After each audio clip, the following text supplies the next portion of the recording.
Hey, this is John Lee Dumas introducing Jane Jackson Careers, a podcast that will inspire you to take control of your career and your life. Here's your host, Jane Jackson, career management coach and author of Navigating Career Crossroads. Be prepared to ignite.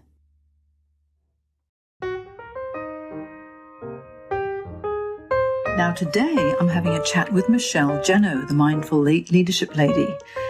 Michele has worked in leadership roles for over 20 years as CEO, operations manager, program and project manager across the corporate, government and not-for-profit sectors as a trusted advisor and consultant for organisations including the Commonwealth Bank in Australia, the Department of Education and the Red Cross. She holds postgraduate qualifications in international management and a master's in spiritual science. Michele brings out the best in people and empowers others, often in complex and multicultural environments. Michele is a woman on a mission, and she's a really talented lady too, and a good friend of mine. She's passionate about helping leaders to be more mindful so they can live more meaningful, profitable, and inspiring lives. Her latest book, Mindful Leadership, 7 Steps to Transforming Your Business and Your Life, is a culmination of her extensive work in the areas of leadership and personal development. I'm very lucky to have Michele on the show today. So welcome, Michele, and thanks for joining me on Jane Jackson Careers. Thank you, Jane, and it's a real pleasure to be here today with you. Yeah. Now, Michele, I'm really interested to find out about your career path and how you came to be the Mindful Leadership Lady. So can we start about your early days? I think, like many people on a mission, if you like, or a purpose in their lives, you tend to take a fairly unconventional path. And my unconventional path has been very, very interesting and varied and different. And I've been very lucky to have been able to work not only here in a number of different states in Australia, but also overseas in a number of different countries. And so where have you worked besides Australia? I've worked in Europe, in London for a number of years, a couple of times, and also up north in Scotland. I've also worked in Los Angeles for a little while whilst I was living in an amazing part of town there. And I've also been very lucky and worked in Chile in South America. Wow, you jet setter, Michele. That sounds fantastic. And so was this in the early days of your career or was it more recently? This was in the more earlier days, probably in the mid part of my career. So the early part of my career was in Perth in Western Australia where I grew up, and then in Melbourne after that, and then overseas. I was overseas for a number of years before I came back and now live here in wonderful Sydney. Oh, fantastic. So in the early years, like for example in Chile, what was happening in Chile for you? Well, I actually went there because I decided that I'd wanted to experience living and working in another culture. And I went there and unfortunately Pinochet decided to go back at the same time. So it meant that things were a little bit unsettled in the country at the time. And so it led me down a path of trying a number of different options. And then I was very lucky. I worked as an English language teacher to some of the CEOs in organisations like Komatsu. So I got to experience some very high-level organisations and some of the people that worked there, whilst also walking around and visiting many interesting parts of Santiago. Wow. So you were teaching English to them at that time? I was teaching them English and they were actually teaching me about Chilean culture and values. So have you picked up some extra languages yourself? Un poquito español, choto Japanese, so a little bit of Japanese, Mahaba in Turkish. I was very lucky as I travelled around the world and met some amazing people in these different places. I picked up lots of different bits of language. And like anywhere, if people recognise that if you're attempting to say at least hello or thank you, then, you know, they're so much more grateful that you're trying to use their language while you're there. Oh, that's amazing. Well, hola and well done, Michele. Gracias. Okay, so let's go back in time a little bit. And I want to know, the young Michele Gennoe, when you were 18 years old, what career were you dreaming about at that time? Well, interestingly, Jane, I grew up in Perth in Western Australia, and even back then, the mining was such an important part of the community and the culture there. So when thinking back to what did I want to do when I was 18, I actually had it in my head that I wanted to run BHP. Oh. I just started a business degree, and my whole plan and ambition, my plan for world domination, if you like, was to run BHP. Mm-hmm. Well, it's their loss that they don't have you now, Michele. I think as a mindful leadership lady, the rest of the world is now benefiting. Okay, so at 18 you wanted to run BHP. Let's just fast forward a few years. So just 7 years later, when you're about 25, what were you up to then? Well, that was interesting. When I turned 25, I was actually a few years further along my career, and I'd completed some postgraduate studies. And by that stage, I'd moved from planning to take over the world through BHP to something a bit calmer and a bit milder. I was working for an organisation called Woolmark, Mm-hmm. and I was working in the global headquarters in Melbourne. And I was involved with interior textiles, which was a very different, tangent to mining, obviously. But it was also much closer to what I'd started to develop in as a person then, where the product and the service that we were offering was actually a very lovely and nurturing product of wool. So I'd kind of gone from the hard-nosed edge, even within that 7 years of mining, to wanting to actually start to believe in the products and services. So working at the global headquarters of Woolmark in Melbourne meant that I was able to work with something that was dear to my heart, supporting the Australian farmers, but also was producing a service and a product that was actually something that we could do globally on behalf of Australia. And Australian wool is great quality and wonderful, so it's always good to support Australian businesses too. So how did you get into textiles? Well, in a similar way to my mining qualifications, which was I didn't have any qualifications. I think I've been very lucky in that I've always been a very outgoing and happy person, and by having that kind of can-do approach, I've been able to then walk in, and even without any technical knowledge or background, I've then been able to pick up things and quickly understand what needed to be done. Mm-hmm. So this sounds like the start of quite an eclectic career. And fast forward a few more years to where you are today, and as the mindful leadership lady, how did you get from dreaming about running BHP to being in textiles and promoting, Aussie wool, to being the mindful leadership lady and the successful coach that you are today? What happened? What happened between 25 and now?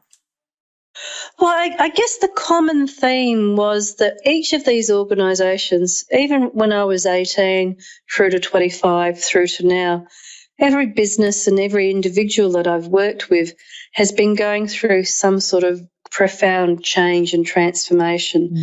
So this path, and it did take me a few years to see the common thread, but once I understood what the common thread was, it was this change and transformation that organisations and people had started to go through.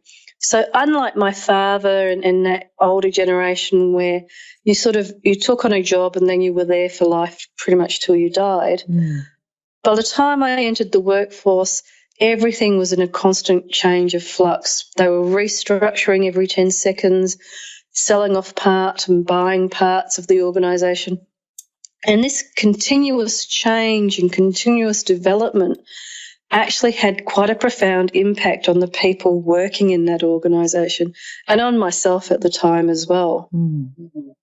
So this theme meant that in my private life, I was also doing quite a number of personal development courses here and overseas and in different countries.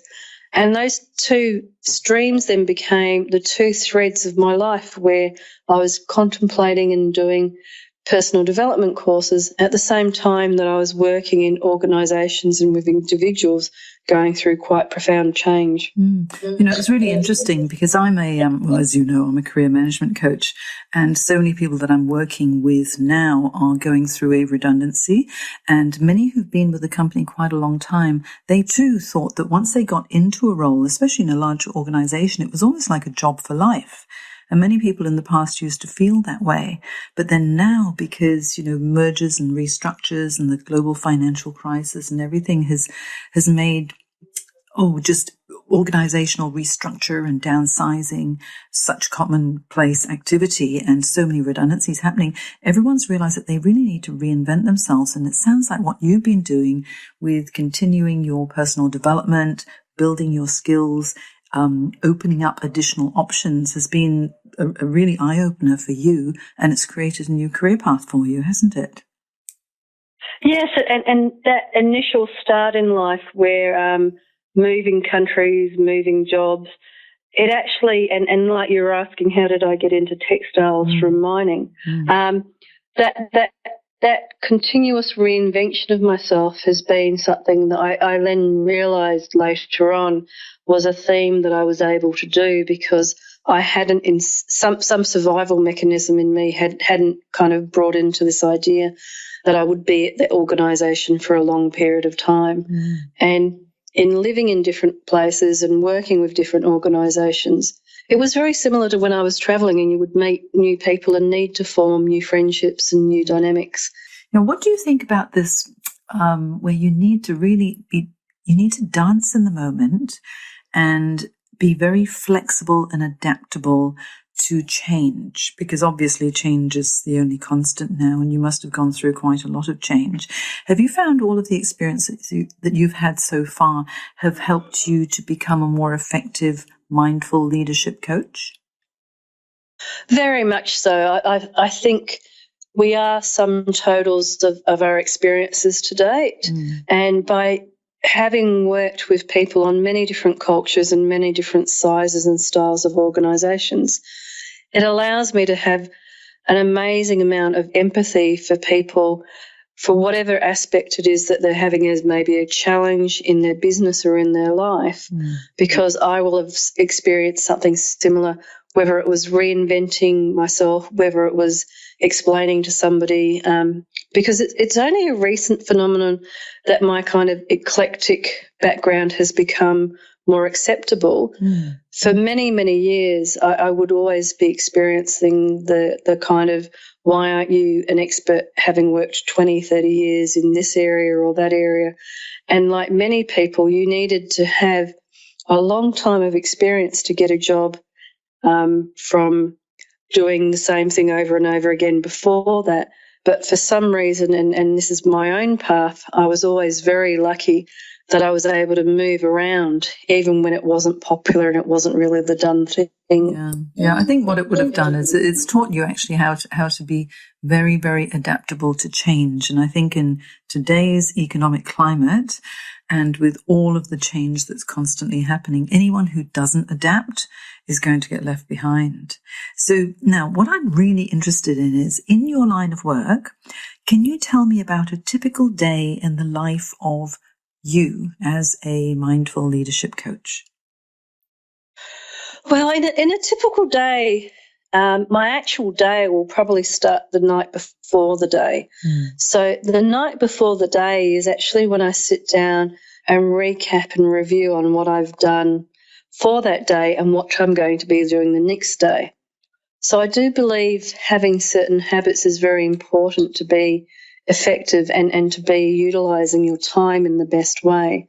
So my actual day will start with the planning before that day, the night before. What I'll then do the next day is get up, review that list and prioritise, now that I've actually got a fresh eye of looking over the list, what I'm going to be doing for that day. And then during the day, do you go into a corporate office? Do you have one-on-one coaching sessions, or do you have coaching sessions with teams? How does that work for you?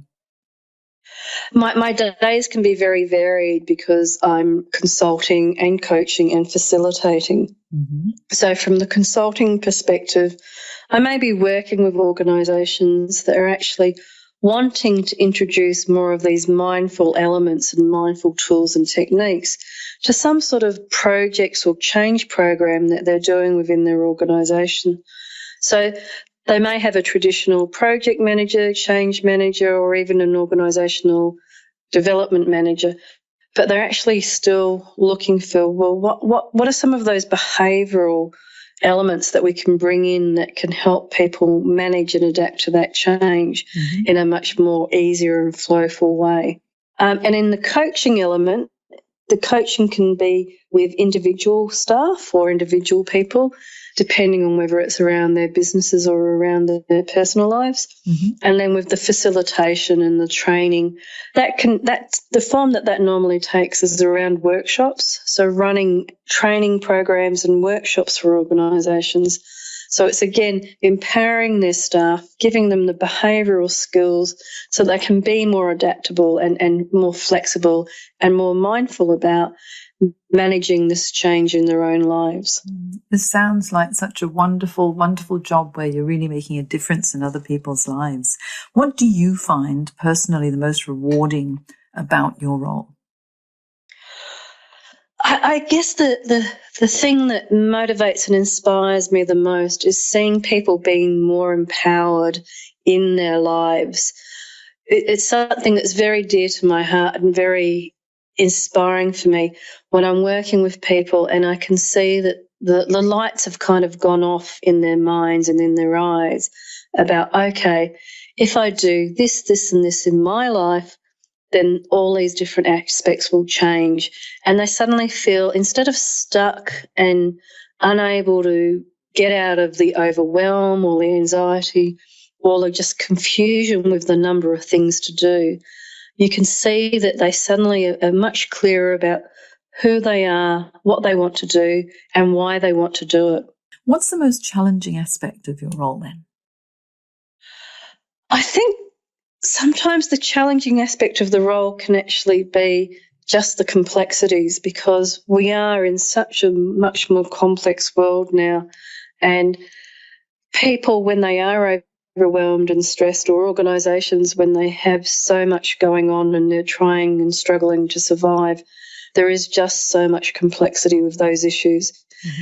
And it can be, well, not difficult, but it can take a little bit of time to actually get through the emotional attachment to all of that drama around the complexity, to actually help calm that down enough to be able to identify out of all the things that are in front of you what is important and what's not important. Because when you're in that overwhelmed state, it just all feels important. It all feels overwhelming. And you have to calm those emotions down so that people are balanced enough to be able to start to take deep breaths and step back from all of those strong emotions that they're feeling. You know, my next question to you was going to be, if you were to start all over again, what choices would you make? However, now from what you're telling me, you really need to have the maturity and the experience and the varied experience that you've had to be able to handle such situations where if someone is going through a challenging situation and a lot of change and how to cope, if you hadn't gone through, massive changes yourself in your career, it would be difficult to relate, wouldn't it? So, if you were to start all over again, would you change anything at all? No, I wouldn't, Jane, and exactly for that reason, that all of the experiences and the jobs and the people have been, in a sense, the training ground for me to understand myself more, and in that deep way that I understand myself, I can then hold and empathise for others when I'm working with them. And similar to talking about when the light goes on for them, it's that empathy when they're in that dark place. I myself remember earlier on in my career when I'd come across people that were very emotional and very angry, and I used to take it personally. And I'd think, I've done something wrong or I've disappointed them. And it was only after, being in the workforce for a few years that I realised it wasn't about me personally, but that person, that human being, that soul, was actually just in a lot of pain because they were scared. They had a family, they had friends, they had a life that they wanted to hold on to, and they were just scared. So they weren't lashing out at me. They were just angry and frustrated. And it was my role then to not react to it as being about me, understand that they were this person in pain, and then hold them and be with them until we could calm that energy and that emotion down, and then help them to work through that to actually solve the situation that they were in. Yeah. I think as a coach, it's such an incredible feeling when you know that all you really need to do is to give people space to vent, to talk, to think, to cry, to laugh, just to get it all out, so that they realize that once that emotion that's been bottled up is out there, then you can start to rebuild those building blocks in a way in your life, so that you can choose a direction to move rather than feeling really, really stuck. And then having a calming influence like yourself there to listen and help them to put the pieces together again must be very, very comforting. It is, and for many people, especially in today's age where with technology, there's so many ways of connecting with all the different devices, but people have forgotten how to really connect. So coming across somebody like myself, or through the work that you do, where our training has been very much to be connecting with people and holding them as they're going through whatever it is that they're going through, that gift of being fully present with them and in being mindful that you're aware that you're being fully present with them is a connection that is very valuable for people nowadays, when they have 100 ways of connecting, but they actually, it's empty. They're not connecting with anybody in any of those ways at all. Yeah, I think we're very connected when it comes to the technology side of things, but when it comes to the individuals, that eyeballing, the face-to-face, the feeling, just breathing, and even, just that whole ambiance of being with someone else, we seem to be losing it. What's quite funny is there was this a new method of connecting that I read. I think it's about a year old now, but it was called phone stacking, because too many people were having dinners with their friends and they were all checking their phones rather than talking to each other. And I think it was someone in Los Angeles who came up with the idea, who said, okay, everyone get your phones out and plonk them on the table, face down, and no one's to touch their phones at all during the course of the evening. We're going to talk to each other, and whoever can't stand it anymore and reaches for their phone first has to pay for dinner. And I think that's a very good idea, because you've got to get rid of the devices when you're with each other. Oh, I think that's very true. And the other example I use for people is coffee withdrawals. So asking people to, not drink coffee for a few hours or even half a day. When people become so connected and addicted to certain patterns or behaviours, it can be very hard for them to even go without that behaviour for a couple of hours. And the phone stacking is a great example, and also mentioning to people about, cutting back on coffee and their addiction to something like that. No, don't make me cut back on coffee. No. Done that. I had to cut back on coffee, and I started drinking tea. And it's tea with milk. And then I've got some very, very healthy friends. You're one of them, Michele, who loves the tea. But I have to have my tea with milk as well. You've got to have a little bit of advice. I think just a little bit of advice. Okay, so now if someone wants to get into your line of business, being a coach, not necessarily a mindful leadership coach, but being a good coach, what advice would you give for someone exploring this as a direction?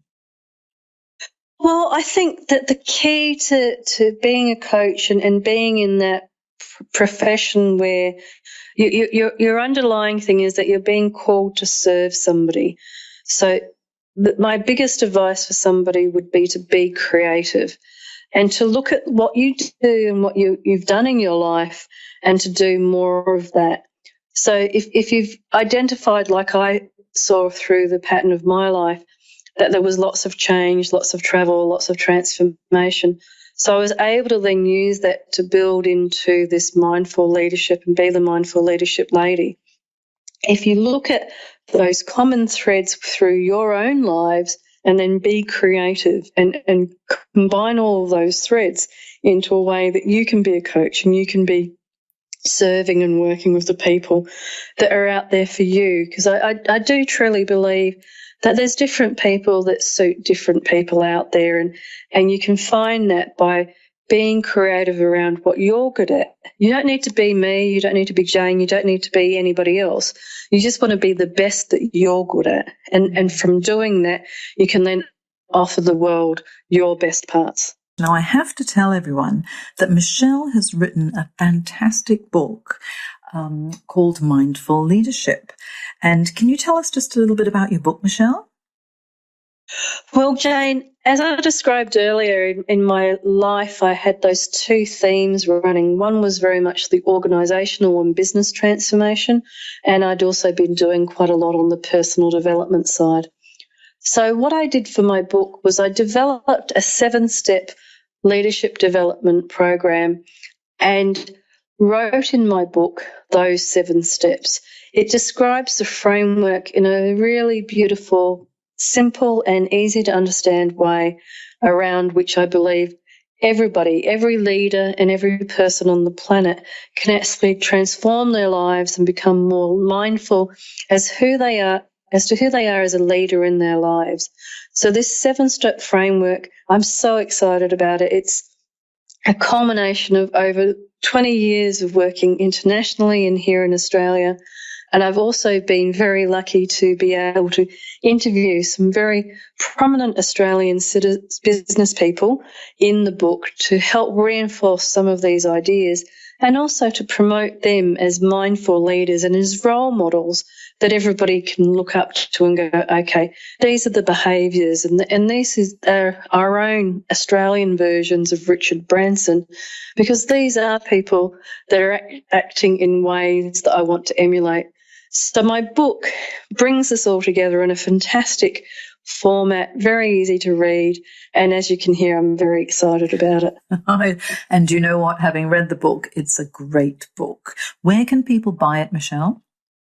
So it's available through my website, so they can go to www.michelegennoe, I'll spell that, Michelennoe.com.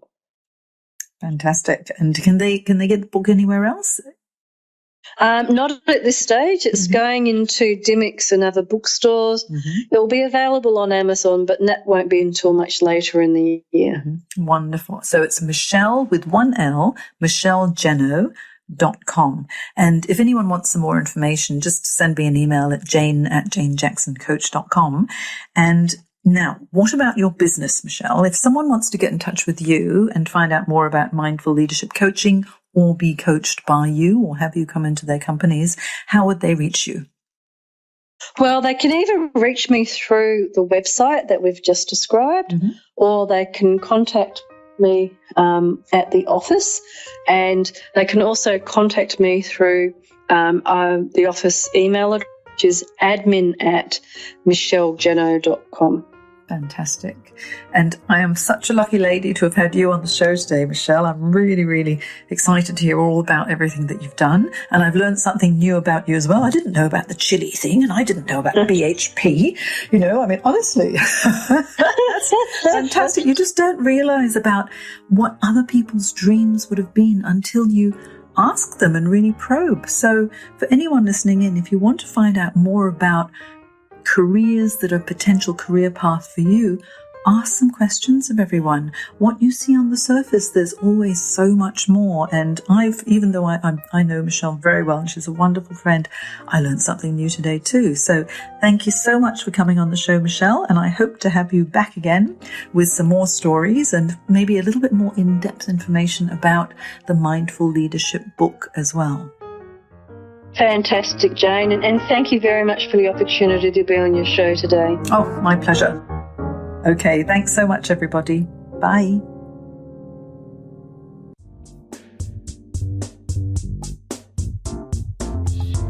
You've been listening to Jane Jackson Careers. Sign up to receive regular career advice at janejacksoncoach.com.